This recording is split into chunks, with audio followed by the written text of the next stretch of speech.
Hi friends, welcome to another episode of Paricharcha unplugged. आज हमारे साथ एक ख़ास मेहमान हैं, डॉक्टर अजय अग्रवाल। आज हम इनसे दोबारा बात कर रहे हैं। पहले भी हमारे शो में आ चुके हैं। बहुत अच्छी कविताएं करते हैं और आज एक ख़ास मौका है। उनकी ये दूसरी किताब लॉन्च हुई है और इस किताब के बारे में ही आज पूरा डिस्कशन रहेगा। तो डॉक्टर साहब, वेलकम टू द शो। धन्यवाद। पहला सवाल हम यही चाहेंगे जी कि आप इस नई किताब के बारे में एक तो विस्तार से बताएं और फिर एक कविता जो इसमें आपके हिसाब से बेस्ट है। हालांकि आपने तो किताबें सारी कविताएं लिखी हैं तो आपके लिए तो सारी बेस्ट होंगी जी पर फिर भी कोई एक कविता जो आपको लगता है कि भैया इससे हमें शुरू करना चाहिए। ठीक बात है। ये कविताएं जो मैंने लिखी हैं ये आध्यात्म पे लिखी हैं, स्पिरिचुअलिटी पे। इसमें मैं ये बात साफ कर दूं कि स्पिरिचुअलिटी अध्यात्म होता क्या है मेरी नज़र में। जी, मुझसे एक संसार है, मुझसे बाहर, जिसे मैं दृश्य जगत कहा करता हूँ, जिसमें संसार को हम देखते हैं, जिसमें सारी चीज़ें करते हैं, जिसमें हमारे सारे कर्म होते हैं या हमारी सारी क्रियाएं होती हैं। दूसरा संसार है जो हमारे भीतर है और आध्यात्मिकता उस भीतर के संसार की सारी बात है। ओके। इसीलिए कहा जाता है कि आध्यात्मिकता कोई गुरु आपको नहीं सिखा सकता, क्योंकि गुरु आपके भीतर नहीं जा सकता। उसे ये नहीं पता कि आप क्या सोच रहे हैं, आप कैसा महसूस कर रहे हैं। तो सबसे ज़रूरी चीज़ जो है आध्यात्मिकता को समझने के लिए आपको अपने भीतर उतरना पड़ता है, एक तरह की अंतर यात्रा जो हमें करनी होती है। दूसरी चीज़ जो बात मैं कहना चाहता हूँ, जिसके लिए मैंने पुस्तक लिखी है, वो ये है कि हमारी परेशानियों का कारण कहाँ है। हमारी जो परेशानियाँ हैं, सारी परेशानियाँ जो मैं मानता हूँ, वो तेरे दुख, इसको एक छोटी सी लाइन बताता हूँ। तेरे दुख का कारण मंथन है, न कि बाह्य परिस्थितियाँ। तेरे दुख का कारण मंथन है, न कि बाह्य परिस्थितियाँ। जैसा भी तू सोच रहा वैसा सुख दुख देती मनस्थितियाँ। क्योंकि जीवन कभी कोई बोझ नहीं उठाना जिसे मजबूरी हो। ये तो सोच के बोझ के तले दबकर ना बह पाना मजबूरी है। ये सोच के बोझ के तले दबकर ना बह पाना मजबूरी है। यहीं पे एक बात जो समझने की है आध्यात्मिकता के रूप में, कि हमें बाहर को बाहर रहने दो, आनंद से तू भीतर भर ले। बाहर को बाहर रहने दे, आनंद से तू भीतर भर ले। जब सारा जीवन जीना भीतर, इसे समझ, इसकी पहल कर ले, इस सत्य की तू पहल कर ले। जीवन हम हमेशा अंदर जीते हैं। कैसे, उसका मैं बोल देता हूँ। सारे अनुभव भीतर होते हैं, खूब महसूस भी भीतर ही करते, जलन भी भीतर ही होती, और भीतर से डरा भी करते हो। डर, ईर्ष्याएं, क्रोध, लोभ, स्वार्थ, मोक्ष, आनंद, भोग, सब भीतर के खेल सदा भीतर ही खेला करते हो। ये तुम पर निर्भर करता है, तुम भीतर क्या क्या रचते हो। आशीष, दुआ, अपनापन या शत्रु की रचना करते हो। आशीष, दुआ, अपनापन या शत्रु की रचना करते हो। तो असली चीज़ जो है, जिस चीज़ को हम लोग कहा करते हैं मेहनत, हम मेहनत कहाँ कर रहे हैं? हम मेहनत बाहर कर रहे हैं। हमें मेहनत करनी है अपने भीतर, अपने मनस्थितियों पर मेहनत करनी है, अपने विचारों पर मेहनत करनी है, अपने भावों पर मेहनत करनी है। यानी जितना मैं इस पोइट्री में समझा हूँ तो एक किस्म से आप जो सोचते हैं वो अट्रैक्ट करते हैं, लॉ ऑफ अट्रैक्शन। जी, सोचते आप अंदर से ही हैं, बिल्कुल। तो जो आप सोचते हैं भीतर से वही आप यूनिवर्स को देते हैं और वही यूनिवर्स आपको आपके पास वापस भेजता है। मतलब एक किस्म से आपने कोई भी चीज़ सोची जी, तो ईश्वर के पास तो सिर्फ एक ही सेंटेंस है, तथास्तु। बिल्कुल, वो हमेशा ये कहता है तथास्तु। तो आप अच्छा सोचेंगे तो अच्छा मिल जाएगा, खराब सोचेंगे तो खराब मिल जाएगा। इसी लॉ ऑफ अट्रैक्शन पर ही एक कविता है प्रक्षेपण। अपने भावों को देखो तुम, क्या क्या बाहर प्रक्षेपित करते, वही तो वापस आता है जैसा बाहर प्रसारित करते। जब जीवन को उत्सव मान रहा, जीवन उत्सव बन जाता है। बाहर जो भाव भेजा करता, वही तो वापस आता है। दुख, परेशानी, चिंताएं भी कारण वापस आती हैं यदि प्रसन्नता की ध्वनि बनाता। प्रतिध्वनि प्रसन्नता की आती है। डर, शत्रुता, निंदा के भाव भी हरदम वापस आते हैं यदि प्यार दुआएं बांटा करता, वही लौट के आते हैं। अर्थ हुआ सब कुछ है मुझ पर निर्भर। मैं कैसी ध्वनि निर्मित करता, क्या उत्सव, खुशी, आनंद, प्रेम या बैर बुराई निर्मित करता। अब बूमरैंग की भांति ही सब मेरे जीवन में आता है। यदि होश पूर्ण हूँ मैं जीवन में, बदल पाता यदि नहीं भाता है। यात्रा जीवन एक बोझ है से जीवन एक उत्सव की है। यात्रा जीवन एक बोझ है से जीवन एक उत्सव की है। हर ओर आनंद के फूल खिले हैं, अच्छे पुलकित भावों की है। शब्द जो भाव निर्मित करते, यह शब्दों से पर की भावों को होशपूर्ण हो देखो तो। आत्मनिरीक्षक बन के परीक्षण देखो तो उन भावों को, तभी उनमें परिवर्तन ला आज को सुंदर बनाते हो। बच्चों की तरह प्रसन्न रहना भी स्वयं को ही सिखलाते हो। बस आज में जीते जाते हो, बस आज में जीते जाते हो। और अंतिम है इसका, जीवन जीने का अर्थ यही। जीवन जीने का अर्थ यही, क्या खुशी प्रसन्नता बांट रहे। जीवन के बोझ को काट छांट, क्या आनंद सभी में बांट रहे। क्या आनंद सभी में बांट रहे।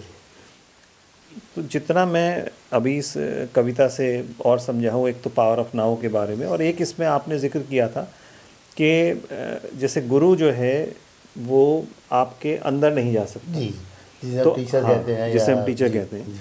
तो बेसिकली आपको खुद ही अपने आप को टीच करना है। जी हाँ, यही मतलब हुआ। बिल्कुल यही मतलब। कोई भी एक गुरु आपको टीच नहीं कर सकता। हाँ, गुरु हमको रास्ता दिखा सकते हैं। हाँ। पर हमें टीच तो खुद ही करना पड़ेगा। बिल्कुल। तो बेसिकली अब यहाँ बहुत लोग ये कहते हैं कि आपको अगर आत्ममंथन करना है या आपको सेल्फ इवैल्यूएशन करना है ना, सेल्फ डेवलपमेंट करना है, तो एक बहुत अच्छे गुरु की आवश्यकता होती है। ठीक है, पर यहाँ हम बात ये कर रहे हैं कि भाई गुरु का एक सुपरफिशियल रोल ज़रूर होता है, बिल्कुल, है ना, मगर इंटरनली आपको खुद ही करना है। खुद ही करना है, बिल्कुल, है ना? बिल्कुल। तो इस पे आपके एग्जैक्ट विचार थोड़ा विस्तार से, और अगर आप पोइट्री सुनाकर बता दें तो बहुत अच्छा है। मैं अभी इसकी पोएट्री सुनाता हूँ जी यही मेरी किताब का शीर्षक भी है, जी। अपो दीपो भवा। अपना दीपक स्वयं ही बन, तो अपना दिया स्वयं जला, और स्वयं ही उसमें तेल बनकर स्वयं की ही बाती बना। अपना दीपक स्वयं ही बन, तो अपना दिया स्वयं जला। जब स्वयं प्रकाशित हो सके तो राह अपनी स्वयं बना, चुन के अपनी राह को तो राह के दीपक जला। उधार के उस ज्ञान को तू त्याग दे, तू छोड़ दे, राह भी अपनी स्वयं बना, अपने अनुभव को जला। ज्ञान का अर्थ बस इतना था, जो स्वयं के अनुभव में उतर स्वयं को निर्देशित करे और राह प्रकाशित कर सके। दिव्य चक्षु खोल कर बस दिव्यता ही देख ले, सब तरफ फैली है जो ये ईश्वरीय सत्ता देख ले। और मन घड़ंत सोचों की जो ये दीवाल चुनता जा रहा, मन घड़ंत सोचों की जो ये दीवाल चुनता जा रहा, तोड़ कर दीवाल को तू एक बनता ही तो जा, दीप बनता ही तो जा। रोशनी भीतर से बाहर बह रही है हर समय, रोशनी भीतर से बाहर बह रही है हर समय। मन के द्वारा रचित इस दीवाल को अब तो हटा, जिससे भीतर का प्रकाश बाहर प्रकाशित कर सके, बाहर के फैले तिमिर में भी राह अपनी चुन सके। स्वयं का दीपक बनकर ही अपना दिया स्वयं जला। यहाँ ज्ञान के बारे में बताया है। ज्ञान क्या होता है? ज्ञान का अर्थ है अनुभव मात्र। बाकी तो सूचनाएं हैं। ज्ञान का अर्थ है अनुभव मात्र, बाकी तो सूचनाएं हैं, राहें हैं, मनगढ़ंत मंथन विचारधाराएं हैं। इनको ज्ञान नहीं कहते, इन्फॉर्मेशंस, इनको ज्ञान नहीं कहते। ये मन की संरचनाएं हैं जो दीपक के प्रकाश को रोक रही हैं। ये उसमें ये बाधाएं हैं। अपना दीपक बन के चल, खुद को राह दिखा के चल। चैतन्य साथ में है ही है, तो स्वयं को निमित्त बना के चल। सब तरह के संदेह को अब तो जल जाने ही दे, विश्वास की ही शक्ति से राहों को रोशन होने दे। वो लौ दीपक की चेतना की रोशन तुझे ही कर रही, नकारात्मक सोच के भावों को भीतर हर रही। रोशनी का पुंज बनकर राह अपनी तू बना, अपना दीपक स्वयं बन तू, अपना दिया संजरा। मैं संग साथ में होती हूँ, या मैं जो है ये ईश्वर के लिए है, माँ के लिए है, अच्छा। माँ भगवती के लिए, प्रकृति के लिए है। मैं संग साथ में होती हूँ, प्रकाश में ही तो होती हूँ। मैं संग साथ में होती हूँ, प्रकाश में ही तो होती हूँ। वो जो ऊर्जा प्रज्वलित होती है वो मैं ही तो होती हूँ। अपना दीपक बन के तू ज्योति मेरी फैला रहा, और नकारात्मकता के अंधेरे सदा को दूर भगा रहा, अपने जीवन से भगा रहा। प्रसन्नता की राह चुन, प्रसन्नता की राह चुन, दो दुखों को जाने दे, क्यों ध्यान उन पर दे रहा, दीवाल हैं गिर जाने दे। प्रसन्न दीपक की खुशी को सब में ही बढ़ जाने दे, आज में बढ़ जाने दे। अपना दीपक स्वयं बन तू, अपना दिया संजरा। तो इसका अंतिम मद है जी। बह रहा है जब भी तू सृष्टि के ही साथ में, बह रहा है जब भी तू सृष्टि के ही साथ में। लयबद्ध कदम से कदम मिला जब चल रहा तू साथ में, तब हिस्सा बनकर जी रहा है तू प्रकृति के उस भाग का। तब तू स्वयं आहुति है यज्ञ की उस आग का, तो तब तू स्वयं आहुति है यज्ञ की उस आग का। अपना दीपक स्वयं बन तो अपना दिया स्वयं जला, अपना दीपक स्वयं बन तो अपना दिया स्वयं जला। तो बेसिकली थोड़ा सा इसको वैसे एक्सप्लेन कीजिए दर्शकों को कि आपने, क्योंकि यही आपने टाइटल लिया है, तो ये टाइटल क्यों लिया है और इसका एक्चुअल में सार क्या है? बेसिकली इसका अर्थ ये है कि आपको अपने भीतर खुद स्वयं झांकना पड़ेगा। आपके भीतर आपका मन है,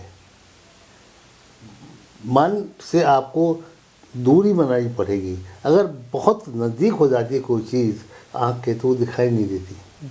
तो देखने के लिए, मन को देखने के लिए, क्योंकि मन ही सोचा करता है और मन ही सारे उत्पाद की जड़ है, तो मन को अपने आपको पहले देखना है और फिर उसे अपने एक तरीके से समझिए काबू में रखना है। क्योंकि जब तक मन आपका काबू में नहीं आएगा, विचार नहीं आएंगे काबू में, इमोशन नहीं आएंगे, भावनाएं नहीं आएंगी, मनोदशाएं नहीं आएंगी। तो सबसे आवश्यक चीज़ है आपके मन स्थितियों को बेहतर करने के लिए आपको अपने मन को अपना मित्र बनाना है। इस पे एक और कविता है जी। मन मित्र। दो शब्द समझने आवश्यक, एक बेचैनी एक चैन भरा। दो शब्द समझने आवश्यक, एक बेचैनी एक चैन भरा। बेचैनी मन द्वारा निर्मित और मन के परे बस चैन भरा। दोनों ही बस अनुभव हैं, प्रेम से इनका अनुभव कर। भीतर की दोनों स्थितियों को तू बैठ के बस देखा ही कर।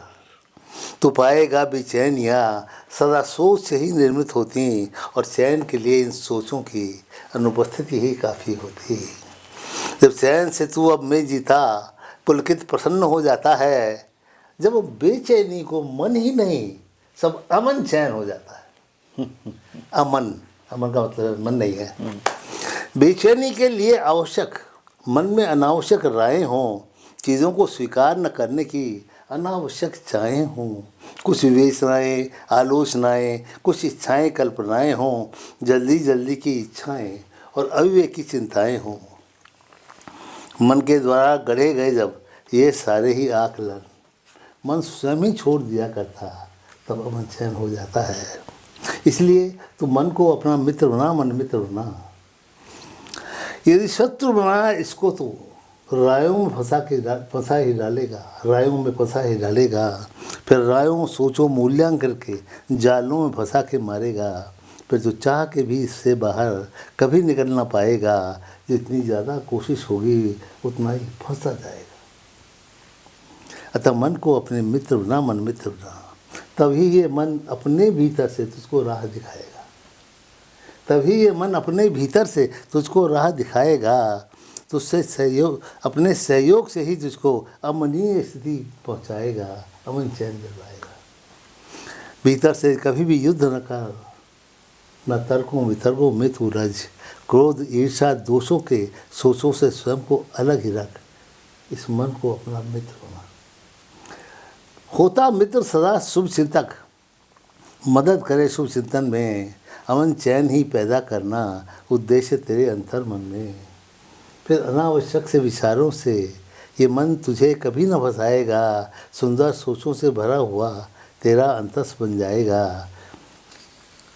फिर गैर जरूरी सोचों से ये मन ही तुझे बचाएगा। स्वयं भी शांत रहेगा और तुझको भी शांति दिलाएगा। मन से संवाद शुरू तो कर, गहरे में उसको प्यार तो कर। यदि ध्यान धरेगा उसका तो परिवर्तित होता जाएगा, तेरा अभिन्न मित्र बन जाएगा। फिर भीतर के चलचित्रों से, जिसे हम विजुलाइजेशन कहते हैं, इनर विजुलाइजेशन, फिर भीतर के चलचित्रों से ये कभी तुझे न डराएगा। सुंदर दृश्य बुनेगा भीतर, तो आनंद से भरता जाएगा, तो आनंद से भरता जाएगा। दोनों कविताएं बहुत सुंदर थीं और दोनों कविताओं से ही रिलेटेड मेरा अगला सवाल है। बिल्कुल। हमने मन की बात की कि अपने भीतर हमें झांकना चाहिए, अपने जो हमें अच्छे थॉट्स लेने चाहिए। नेगेटिव थॉट्स अगर आएंगे तो हम वो नेगेटिव थॉट्स यूनिवर्स में भेजेंगे तो वही पलट के हमारे पास आएंगे, किसी न किसी तरह आएंगे। जी। मगर आज की स्थिति में मैंने ये देखा है कि नॉर्मली नेगेटिव थॉट्स बड़ी सरलता से आते हैं, पॉजिटिव थॉट्स लाने में बड़ा मेहनत करनी पड़ती है। बात सही है आपकी। अब इसके लिए बहुत लोग ये कहते हैं कि you should train your inner self, अपने मन को ट्रेन बिल्कुल करना है। हाँ जी, ताकि वो पॉजिटिव सोचे। ठीक बात है। अब आपके हिसाब से आप अपने मन को कैसे ट्रेन कर सकते हैं? इसके लिए सबसे पहले आपको मन और आपके भीतर, आपके बीच में गैप क्रिएट करना है, जिससे कि आप देखें कि आपका मन क्या सोच रहा है। ये कैसे कर सकते हैं? साक्षी भाव से। ओके। इसमें साक्षी का बहुत बड़ा रोल है। जब तक हम साक्षी नहीं बनेंगे अपने मन के, self critic, not self critic, इसमें यह है कि हम ये देख रहे हैं कि हमारा मन इस समय क्या सोच रहा है। ये नहीं कह रहे हैं कि ये मेरे विचार हैं, मैं ये कह रहा हूँ कि मेरा मन क्या सोच रहा है, मैं अलग हूँ, ये मन अलग है। ठीक है। इस बात को समझना पड़ेगा। जब ये गैप हो जाता है उसके बाद हम अपने मन को ट्रेन करते हैं। ट्रेन करना, जैसे कि आपने कहा है, उसके ऊपर मैं कविता सुनाता हूँ आपको। ये मेरी जिम्मेदारी है कि भीतर का मेरे संसार हरदम शांत व प्रसन्न रहे और ईश्वर प्रदत्त तो सभी शक्तियों का इसमें अस्तित्व रहे। एक मैं हूँ, एक मेरा मन है, पर ये भीतर का जो मेरे संसार है, जिसमें मैं भी हूँ और मेरा मन भी है और बीच में स्पेस है। ये शांति और मौन की शक्ति, स्वीकार करने की शक्ति, धीरज धरने की, धन्यवाद की, स्थिर रहने की शक्ति, ईश्वर से आती शक्ति से ये जो सोच बनाने की शक्ति, अर्थपूर्ण भावपूर्ण सोचों के निर्माण की शक्ति, वाणी की मधुरता की, क्षमा सदा कर पाने की, चीज़ों को छोड़ भी पाने की और प्रेम में बहने की शक्ति, ईश्वर के संग में रहने की, संतुलन सदा ही रखने की, हंसने गाने आनंद की और मुस्कराने की शक्ति, जो होता होने देने की, सदा अनुकूलित रहने की, अडाप्टेबिलिटी, सदा ठीक है। हाँ, जो होता होने देने की, सदा अनुकूलित रहने की, बाहर की परिस्थितियों का को भीतर मैत्री से मंथन करने की। बाहर की परिस्थितियाँ अंदर आती हैं, आप उसे कैसे मंथन करते हैं। मैंने शुरू में भी कहा था कि मेरे दुख का कारण मेरा मंथन है। वो मंथन अगर मैत्रीपूर्ण ढंग से कर रहे हैं तो दुख नहीं होगा। ट्रेनिंग का एक तरीका है वो। किसी भी स्थिति के सम्मुख निश्चिंत निडरता की शक्ति, जब ईश्वर मुझको प्राप्त ही है, संतुष्टि और तृप्ति की शक्ति। भीतर के इन सब चश्मों से जब भी दुनिया को देख रहा, लगती हरदम ही प्यारी सी सौंदर्यपूर्ण ही ये सृष्टि जो मुझ पर है, उसको बेशर्त वितरित कर पाने की शक्ति, भीतर से प्रतिबल दयालुता से जीवन जीने की शक्ति, दयालुता से, कंपैशन से हर पल आनंद में जीने की, मुस्कुराते प्रसन्न ही रहने की, जब प्रभु ने हाथ पकड़ लिया कभी विचलित न होने की, जब प्रभु ने हाथ पकड़ रखा कभी विचलित न होने की। अब अंतःकरण की जब भी तू यूं शुद्धि करता जाता है, ईश्वर अपनी कृपाओं सहित तेरे भीतर उतर के आता है। फिर हम दोनों जीवन को आनंद से जीते जाते हैं, जो भी देता जाता जीवन लुत्फ उठाते जाते हैं। संकल्पों से सृष्टि होती है, विचारों से सृष्टि होती है, संकल्पों से सृष्टि होती, ये चरितार्थ ही करते जाते हैं। अपने संकल्पों से ही नई सृष्टि करते जाते हैं, नई सिद्धि करते जाते हैं। Your thoughts actually create the universe in which we live. Yes, your universe. हाँ, your universe. ईश्वर प्रदत्त ये शक्तियाँ, अंतिम मत है इसका, ईश्वर प्रदत्त ये शक्तियाँ हरदम ही बढ़ती जाती हैं। यदि ध्यान उन्हीं पर केंद्रित है, संतृप्त ही करती जाती हैं। ईश्वर प्रदत्त ये शक्तियाँ हरदम ही बढ़ती जाती हैं, यदि ध्यान उन्हीं पर केंद्रित है, संतृप्त ही करती जाती है। क्योंकि एक यूनिवर्सल लॉ है, जिस भी चीज़ पर आप अपना ध्यान केंद्रित करते हैं वो चीज़ आपके जीवन में बढ़ जाती है। आप अगर चोरी पे ध्यान केंद्रित करेंगे तो चोरी बढ़ जाएगी। हाँ, ऑब्वियसली वो हर समय मन करेगा, हर समय चोरी, हाँ, कुछ करने की या चोरी से डर हो तो डर बढ़ता रहेगा। तो वो जिस भी चीज़ पर आपका ध्यान रहेगा, आप अच्छाई पे देखिए, अच्छाई पे ध्यान रखते हैं तो मन को ट्रेन करने का एक ही तरीका है। तो क्या हम इसमें ये भी कह सकते हैं, जैसे आपका जो लास्ट पैराग्राफ है, ध्यान लगाने का, मन ईश्वर में ध्यान लगाने का, तो ईश्वरी शक्तियाँ बढ़ती जाती हैं, तो क्या हम इसको कह सकते हैं जैसे आज की डेट में कहा जाता है, complete surrender to the almighty? समर्पण, यस, ये बिल्कुल कहा जा सकता है, क्योंकि ईश्वर पर ध्यान लगाने का अर्थ बेसिकली है ही ये। मतलब इसमें हम पूजा पाठ की बात नहीं कर रहे ना, पूजा ये अंदर का खेल है जो हो रहा है। अच्छा। पूजा पाठ सब बाहर का है, रिलीजन आपसे बाहर है, रिलीजन, आध्यात्म आपके भीतर है। ओके। तो आप जो कुछ करना है अंदर कर रहे हैं, बाहर कुछ नहीं कर रहे हैं। बाहर तो आप बैठे हुए दिखाई दे रहे हैं, बाहर से तो बस, इसके अलावा और कुछ भी ऐसा नहीं है जो। तो एक कविता अगर आपने इसमें लिखी हो जी, कोई complete surrender to the self और complete surrender to the almighty, अगर उससे मिलती जुलती कोई कविता हो? जी, इस कविता का शीर्षक ही है समर्पण। अच्छा। जो अहंकार को छोड़ चला वो मेरा ही फिर भक्त बना। ईश्वर ने कहा है, जो अहंकार को छोड़ चला वो मेरा ही फिर भक्त बना, और उसकी जीवन यात्रा में मैं उसका अभिन्न मित्र बना। कंप्लीट सरेंडर, जैसे कृष्ण और अर्जुन। त्याग के अपने अहंकार को और अपने कर्तापन को, हो के प्रवाहित जीवन नदिया में जो अपनाता अपनेपन को, परिस्थिति के घोड़े पर चढ़कर मैं प्रेम हेतु हुई आता पथ पर, क्या नतमस्तक हो स्वागत करता या लड़ने झगड़ने को तत्पर। यही चुनाव है तेरा मित्र, मन से क्या बोता चलता, क्या युद्ध है तेरी चाहत में या आज्ञा शिरोधार्य करता। ये तेरे चुनाव ही होते हैं, अब मेरा चुनाव भी सुनता चल। ईश्वर का चुनाव है, ये तेरे चुनाव ही होते हैं, अब मेरा चुनाव भी सुनता चल। मैं हरदम तेरे साथ में हूँ, तू चाहे कुछ भी सुनता चल। मैं तेरे भीतर रहता हूँ, तेरे आनंद शरीर में रहता हूँ, और तेरे भीतर चलने वाली सारी कथा कहानी पढ़ता हूँ।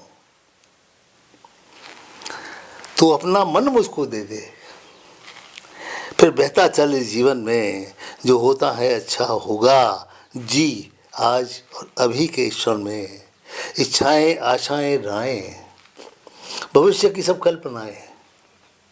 इच्छाएं आशाएं राहें, भविष्य की सब कल्पनाएं, जब सब कुछ ये छोड़ो मुझ पर, तब घटती सुंदर घटनाएं। जीने के लिए आवश्यक अपना मन प्रभु को दे दे तू, फिर जो भी यहाँ पर घटता है बाहें खोल के ले ले तू। अपना मन दे, मर्जी भी दे। ये नहीं कर सकते कि आप मेरी मर्जी हो भगवान। हाँ। आप ये कहेंगे हे ईश्वर आपकी मर्जी हो, दाई विल बी डन। मैं कौन, आप जो करोगे अच्छा ही करोगे। अपना मन दे दे, मर्जी भी दे, मनोदशा मन स्थितियाँ दे, बदले में मुझसे अब में तू आनंद प्रेम शांति ही ले। विचार पर्यंत जिस जगह पे तू भीतर अपने स्थित होता, यहाँ नोट करने वाली बात है, विचार पर्यंत। विचार पर्यंत जिस जगह पे तू भीतर अपने स्थित होता, इस सुंदर भावों से भरा हुआ निशब्द व प्रतिपल होता। बाहर की परिस्थितियाँ फिर डिगा ना पाती हैं तुझको, तो शांत मनोहर भाव से ही उन सबको तकता रहता। शांत मनोहर भाव से ही उन सबको तकता रहता। बहुत बढ़िया। ये तो एक किस्म से हम समर्पण की बात कर रहे थे और आपके कविता का शीर्षक ही समर्पण था जी। तो एक किस्म से हम ये मान सकते हैं कि अगर हम ओवरऑल देखें तो आपकी इस पूरी पुस्तक को अगर कोई पढ़ता है तो मुझे ऐसा लगता है कि शायद वो काफ़ी हेल्पफुल रहेगी उसको सेल्फ इवैल्यूएशन के लिए, और शायद प्रेरित कर पाएगी कि वो अपने कंप्लीट अंदर सरेंडर करके। भाई कंप्लीट सरेंडर करने का मतलब यही है कि आपने अपने अंदर जो है वो एक पॉजिटिव भाव ले आए कि भाई जो हो रहा है अच्छा हो रहा है, और अपने हाथ में जब कुछ है ही नहीं तो फिर चिंता काहे को करनी है। बिल्कुल बिल्कुल सही बात है ये। बढ़िया। तो अब हम ये चाहेंगे चलते चलते जो है आपकी 2 कविताएं और इस किताब की। जी, मैं यहाँ पर इसी कविता से संबंधित एक कविता सुनाता हूँ। ठीक है। जो है मुक्त। मुक्त, ठीक है। मैं अर्थात स्वयं, ठीक है। मन नहीं, स्वयं जो मन आइडेंटिटी। हाँ, आइडेंटिटी, मेरी आइडेंटिटी जो मैं हूँ। मैं मुक्त हूँ। मैं मुक्त हूँ, उन्मुक्त हूँ, मन की सभी आस्थाओं मान्यताओं मर्जियों के जाल से अब मुक्त हूँ, उन्मुक्त हूँ। ये एक किस्म से कंप्लीट सरेंडर के बाद है। किसने मुझे पकड़ा हुआ है, कस के यूं जकड़ा हुआ है, ये समझ ही ज्ञान है, उसे छोड़ देना जान लेना मुक्ति का वरदान है। ये भी जानो किसने किसको पकड़ा हुआ है, समस्याओं ने मुझे या खुद ने उन्हें पकड़ा हुआ है। किस तरह पकड़ा हुआ है, जाल में घेरा हुआ है, क्या ये मेरा मन ही है जो अब शत्रु ही मेरा हुआ है। सोच से ही ये पकड़ता, मन के भावों से जकड़ता, कहीं मुक्ति की चाहत ना हो अथवा चाहतों से ये पकड़ता। ये समझ की क्रांति की मैं जकड़ा नहीं स्वतंत्र हूँ, और अपने सोचों की गुलामी से भी मैं स्वतंत्र हूँ। परतंत्रता की बेड़ियाँ जो स्वयं ही मेरे सोच हैं, परतंत्रता की बेड़ियाँ जो स्वयं मेरे सोच हैं, इस सोच की पराधीनता की कैद से स्वतंत्र हूँ। परतंत्रता की बेड़ियाँ जो मेरे मन ने ही बुनी, कहीं स्वतंत्र ना हो जाऊँ मैं, ऐसी साजिश है चुनी। हर वक्त सोचता है मन, चुप कभी होता नहीं, चुप कभी हो जाए तो फिर स्व की ज्योति जरूर है। स्व तो हरदम मुक्त है, उन्मुक्त है, मन की सारी हथकड़ियों और बेड़ियों से मुक्त है। मन तो हरदम सोचता है पर कलों की सोचता है। मन तो हरदम सोचता है पर कलों की सोचता है। स्व वर्तमान में स्थित हर तरह की सोच के से मुक्त है, विमुक्त है। दूसरों के आचरण व्यवहार का मंथन न कर, वो जो करते करने दे, उनको बंधन ना बना कर। होने दे जो भी होता, कोई मूल्यांकन न कर। कृतज्ञता से बहता चल हाथ दोनों खोल कर। ईश्वर के सानिध्य में मुक्त हूँ, विमुक्त हूँ। अब जो करते वो ही करते, मैं तो बस कृतज्ञ हूँ। कोई कामना ये नहीं कि अन्य मेरी इच्छा से चलें, वो जो करते करने देता, अपनी राह पर बह चले। और अंतिम बंद है इसका, वो मेरे काबू में हो, वो मेरे काबू में हूँ, मैं इस चाह से विमुक्त हूँ। निश्चिंत हूँ, मन की सारी मूर्खताओं व चिंताओं से मुक्त हूँ। मैं मुक्त हूँ, विमुक्त हूँ, मैं अरे मुक्त वाह। हूँ, विमुक्त हूँ। तो ये कविता तो मुक्त है। जी। एक और कविता है जो मैं इसलिए सुनाना चाहता हूँ कि ज़्यादातर लोग आज में जीना पसंद नहीं करते। या तो पास्ट या फ्यूचर।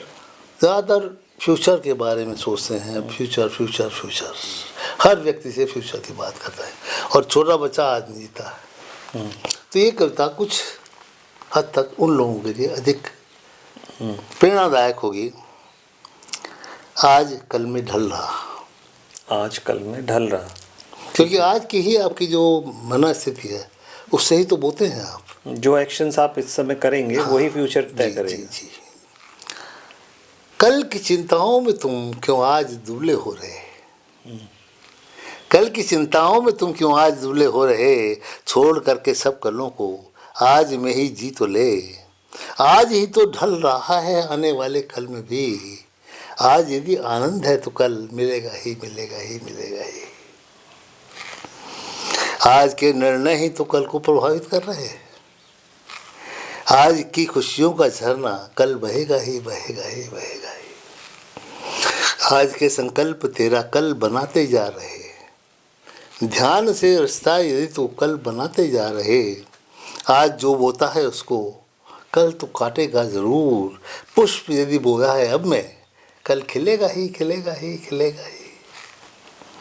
निंदाएं व दोष दर्शन आज में यदि बो रहा, अपने अंतस को यदि यूं कालिखों से भर रहा। जान ले इस सत्य को कि आने वाले कल में तेरे नकारात्मक रंग जीवन में बहेगा ही बहेगा ही बहेगा ही। प्यार से रचनाएं ईश्वर की जो तू यूं देखता। ईश्वर की रचनाएं सारे जीव जंतु पशु पक्षी मनुष्य। प्यार से रचनाएं ईश्वर की जो तू यूं देखता। प्रेम को यूं आज में व्यक्त जो तू कर रहा। लौट कर वो प्रेम तुझ तक आएगा ही आएगा। और जीवन में तेरे प्रेम का झरना फिर बहेगा ही बहेगा ही बहेगा ही। इसलिए क्या कहते हैं, आज में ही दिव्यता से अब तो परिचय कर ले तू। बहने दे उस शक्ति को भीतर से अपने बहने दे। अपने आने वाले कल को भी दिव्य ही बन जाने दे। और फिर दिव्यता का झरना तेरे जीवन में बहेगा ही बहेगा ही बहेगा ही। और इसमें यहाँ कुछ लोग इसके अपोजिट काम करते हैं। डर यदि तू बो रहा है आज के इस पल में ही, डर यदि तू बो रहा है आज के इस पल में ही। कुछ बुरा न हो सोचे जा रहा है इस क्षण में ही। जान ले इस सत्य को, जान ले इस सत्य को आज अभी के पल में ही। आने वाले कल में तो तू डरेगा ही डरेगा ही डरेगा। बहुत बढ़िया, बहुत बढ़िया। तो डॉक्टर साहब, पहली बार तो ये मैं ज़रूर कहना चाहूँगा कि ये किताब एक ऐसी है जो मेरे ख्याल से it can be treated as a poetry book as well as it can be treated as a self help book. Yes, है ना, पहली चीज़ तो ये। तो आपसे विदा लेने से पहले हम एक बार दर्शकों से अपील ज़रूर करना चाहेंगे कि ये किताब अमेज़न पे अवेलेबल है और आप सभी लोग अमेज़न से इसकी एक एक कॉपी ज़रूर परचेज़ करें। ये आपके सेल्फ रियलाइजेशन के लिए एक गाइड का काम करेगी। बिल्कुल अवश्य। मेरे को इसी उम्मीद में लिखी भी गई है और इसी और उम्मीद यही उम्मीद की जाती है। इसका कवर भी बहुत सुंदर आया है निकल कर, छपी भी बहुत अच्छी है और कविताओं का तो खैर जवाब ही नहीं है। एक ट्रेलर हमने अभी आपसे चर्चा में दिखाई जी देखा। हाँ, जी हाँ। तो डॉक्टर साहब मज़ा आया आपसे बात बहुत करके। बढ़िया, धन्यवाद आपका, बहुत बहुत बहुत धन्यवाद। और अगली किताब का आपका बेसब्री से इंतज़ार अरे रहेगा। अगली किताब गई, उसमें गई हुई है, अच्छा, प्रिंटिंग में जा प्रिंटिंग चुकी में, है? हाँ मतलब वो टाइपिंग में गई हुई है। हाँ, तो और फिर एक उसके किस्म बाद से प्रिंट आपकी है। तरफ से मैन्युस्क्रिप्ट चली गई है। हाँ, मेरे को लगता है वो मार्च तक आ जानी चाहिए। बढ़िया। तो मार्च में आती मार्च है तो अप्रैल। जैसी किताब आती है तो फिर एक बार आपसे सच चर्चा करेंगे। बिल्कुल, अवश्य अवश्य। बहुत बहुत शुक्रिया। बहुत धन्यवाद तन्मय जी, मज़ा मज़ा आ आया गया, आपसे बात बहुत करके। मज़ा आया, बहुत मज़ा आया, धन्यवाद।